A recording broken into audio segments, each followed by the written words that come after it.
Olá, bom dia, boa tarde, boa noite. Que a paz e a graça do nosso Senhor Jesus Cristo repouse em tua vida e em teu coração.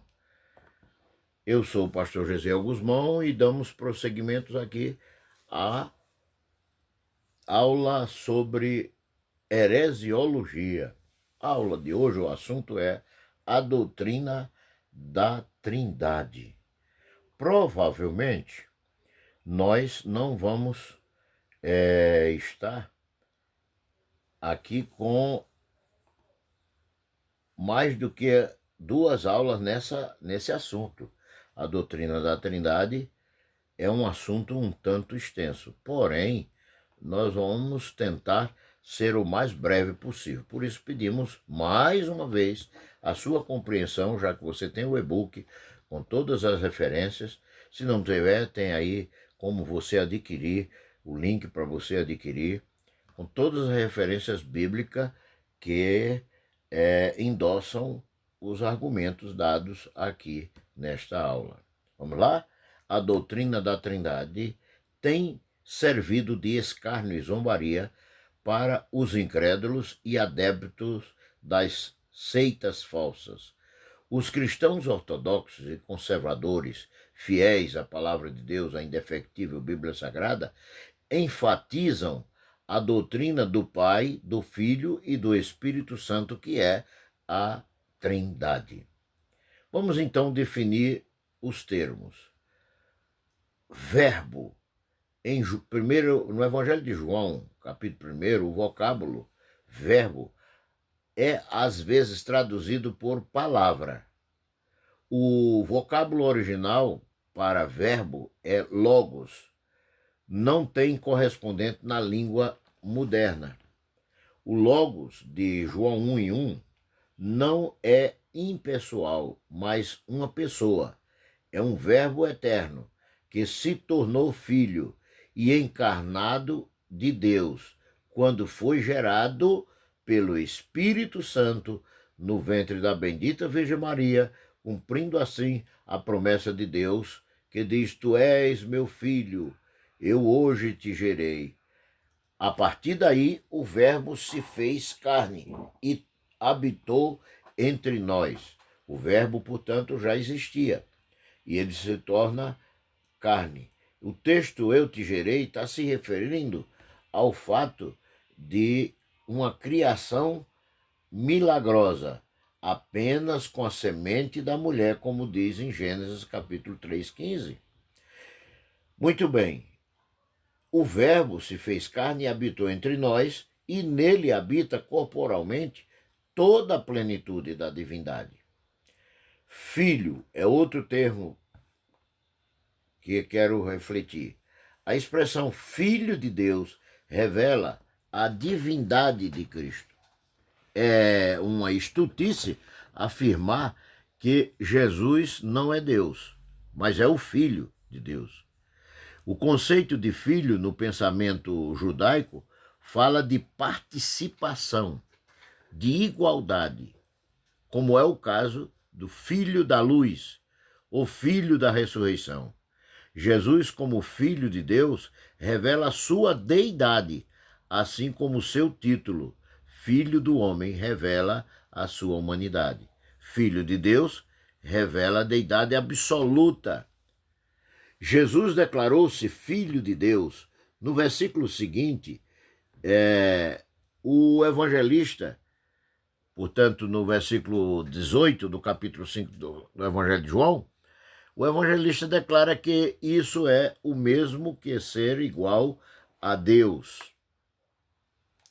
Certo? Por isso, diz lá em João 5,18, por isso os homens, aliás, por isso os judeus, ainda mais procuravam matá-lo, porque não só quebrantava o sábado, mas também dizia que Deus era seu próprio Pai, fazendo-se igual a Deus. Veja que Cristo declarou ser, portanto, igual a Deus. Algo semelhante acontece, ou podemos encontrar, também no Evangelho de João, no capítulo 10, versículo 30 a 36. Jesus disse ser um com o Pai. Eu e o Pai somos um. E os judeus disseram: não te apedrejamos por boas obras alguma, mas pela blasfêmia, porque, sendo tu homem, te fazes Deus a ti mesmo. Em João, Evangelho, capítulo 10, versículo 36, Jesus declarou-se Filho de Deus. Dessa forma, fica claro que a declaração filho, no singular, é uma afirmação da divindade de Cristo. O cristão é filho de Deus? Talvez você esteja me perguntando isso aí, né? A expressão filho de Deus, aplicada a Jesus Cristo, tem um sentido exclusivo e único, diferente no tocante a esta mesma expressão aplicada a nós, salvos por Cristo Jesus. Temos tal posição por adoção.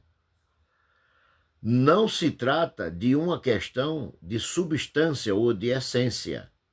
Jesus não era mero um filho de Deus, mas o Filho de Deus num sentido único, essencial, num sentido substancial. Filho unigênito. A expressão unigênito revela exatamente a divindade de Cristo. No Novo Testamento, esta expressão aparece 5 vezes concernente a Cristo Jesus. Você vai ter no seu e-book, como já disse, as referências. Etimologia de unigênito. O termo original é monogênes, ou seja, mono, que significa único, e genes deriva de genus, que é raça, tipo. Isaac, por exemplo, é chamado de unigênito de Abraão, e sabemos que Abraão gerou também Ismael e outros filhos com Quetura, além das suas concubinas, que está em Gênesis, capítulo 25, versículo de 1 a 4. Isto mostra que a dita palavra reflete a ideia da natureza, do caráter, do tipo, e não da geração. Unigênito na Bíblia significa, portanto, o único da espécie, o único do tipo. Jesus é singular, único Filho de Deus que tem a essência do Pai. Vamos então, agora, estar definindo a Trindade. O nome Deus tem variação de emprego na Bíblia. Aparece como referência, com referência ao Pai, sozinho, como Deus verdadeiro e absoluto, e o Verbo estava com Deus. Aparece com referência ao Filho, como Deus absoluto, com toda a sua plenitude, e o Verbo era Deus, diz a Bíblia. Da mesma forma, aparece com relação ao Espírito Santo e muitas vezes se refere à Trindade. As referências estão no seu e-book. O nome Jeová, o mesmo acontece com o vocábulo Yahvé ou Jeová ou Senhor, conforme as nossas versões do Antigo Testamento. Refere-se ao Pai, ao Filho e ao Espírito Santo e à Trindade.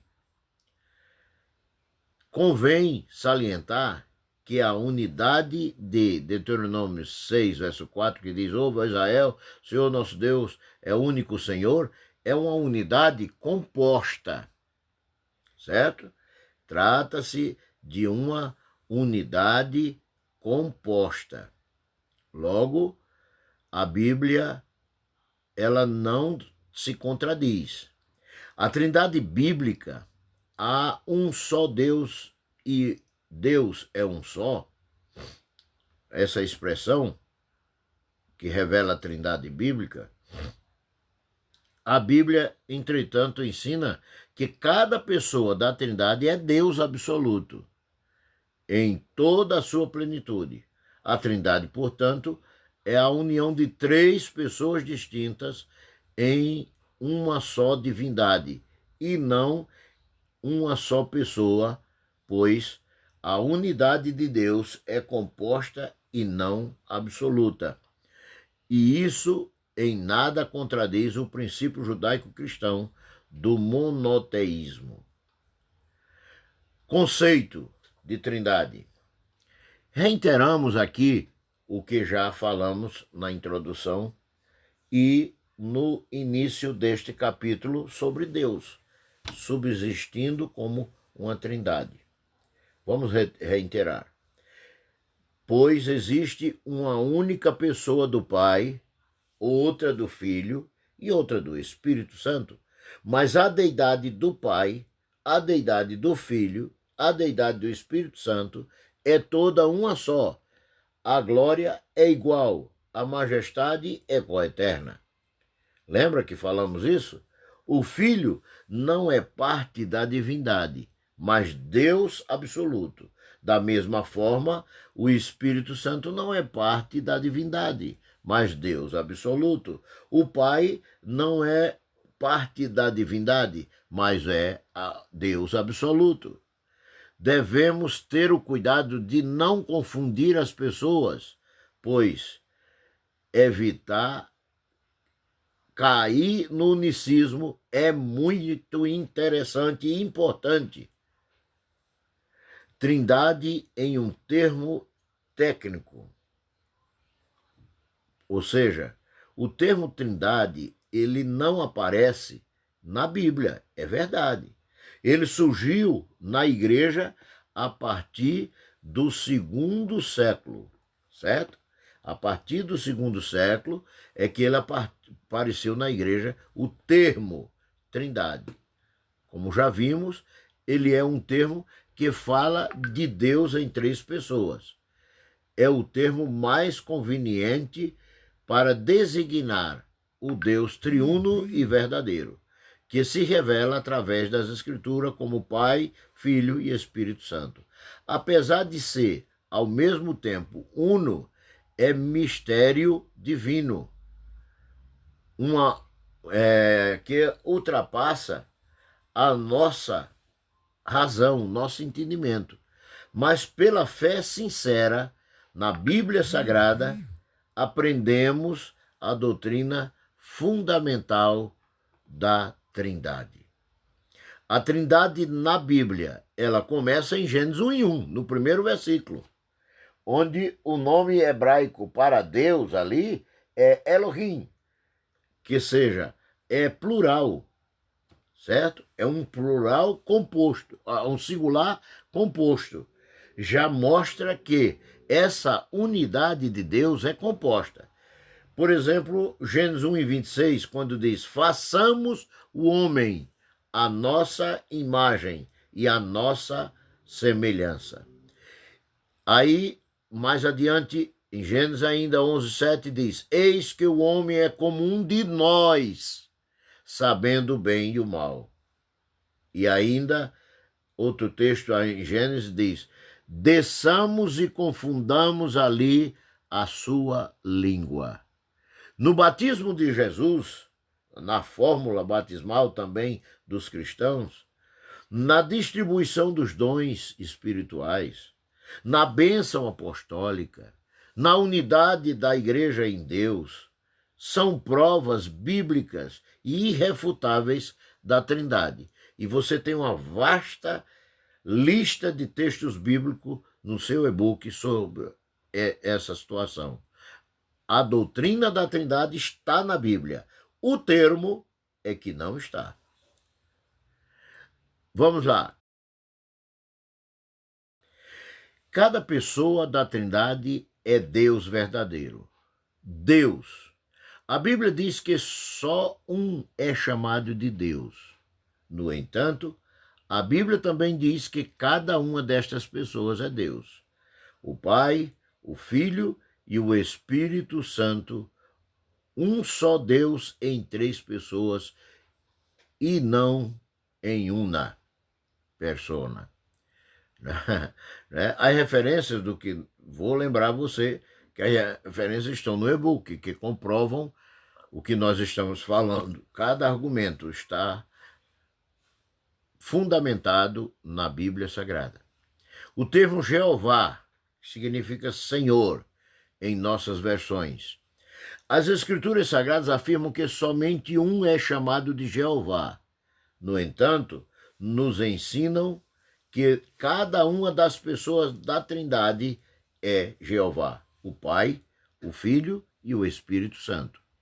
Quer saber onde está escrito? Está aí no seu e-book, a referência. Deus de Israel. Segundo a palavra de Deus, somente um é chamado Deus de Israel. Mas a Bíblia ensina que cada pessoa da Trindade é Deus de Israel. Pai, Filho e Espírito Santo. Senhor Deus. A Bíblia nos ensina que somente um é chamado de Senhor Deus. No entanto, a própria Bíblia nos ensina que cada uma das pessoas da Trindade é Senhor Deus, tanto o Pai como o Filho, como o Espírito Santo. Vamos analisar também agora os atributos naturais de cada pessoa divina. O que são atributos naturais? São atributos de Deus que ele não comunica, são incomunicáveis. Portanto, os atributos naturais são chamados também de atributos incomunicáveis. Ou seja, que ele não comunicou com a raça humana. Como, por exemplo, ele comunicou o amor. Mas Deus é amor. É um dos atributos de Deus. Então vamos ver sobre a onipotência, o mesmo que todo-poderoso. A Bíblia afirma que somente Deus é onipotente. É também a Bíblia que ensina que cada uma das pessoas da Trindade é onipotente. Pai, Filho e Espírito Santo. Lembrando que as referências estão aí no seu e-book. Onipresente. Deus é onipresente. E esta é a capacidade, é o poder de estar em todas as partes do universo ao mesmo tempo. Essa palavra não aparece na Bíblia, como também a palavra Trindade. Porém, a evidência da onipresença de Deus é implícita em vários textos, inclusive no Salmo 139, verso 7. É um termo teológico, como é a Trindade, e posterior. As Escrituras Sagradas ensinam que somente Deus é onipresente. No entanto, revelam que cada uma dessas três pessoas é onipresente: o Pai, o Filho e o Espírito Santo. Onisciência, ou ser onisciente. É o poder de saber tudo, todas as coisas. É um termo teológico, logicamente, a parte das Escrituras. A Bíblia Sagrada afirma que somente Deus é onisciente. No entanto, também é a Bíblia que diz que cada um dos membros das pessoas, melhor dita, da Trindade, o Pai, o Filho e o Espírito Santo, é onisciente. Outro atributo natural de Deus, ser eterno, significa que não teve origem e nem terá fim. Um ser à parte da criação. A Bíblia é clara em ensinar que somente Deus é eterno, e com essa mesma clareza, a Bíblia ensina que cada uma das pessoas da Trindade eterna é eterno. Pai, Filho e Espírito Santo. Criador. As Escrituras Sagradas afirmam que somente Deus é Criador, mas ao mesmo tempo ensinam que cada uma destas três pessoas, Pai, Filho e Espírito Santo, é também Criador. Vida.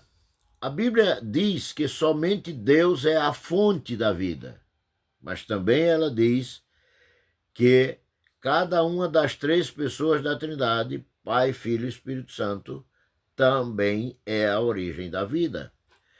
Esse estudo apresenta as bases bíblicas da doutrina da Trindade. Deve ser usado sempre, porque envolve a vida cristã e servirá de referência nos demais estudos a respeito do assunto que é a doutrina de Deus.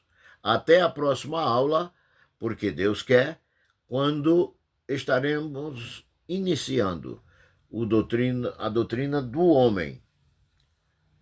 Quando quero ressaltar aqui que nós estamos fazendo um resumo das principais doutrinas bíblicas que são refutadas ou combatidas ou contraditadas pelas seitas e religiões falsas, para que quando chegarmos a refletir algumas delas, você possa fazer a comparação.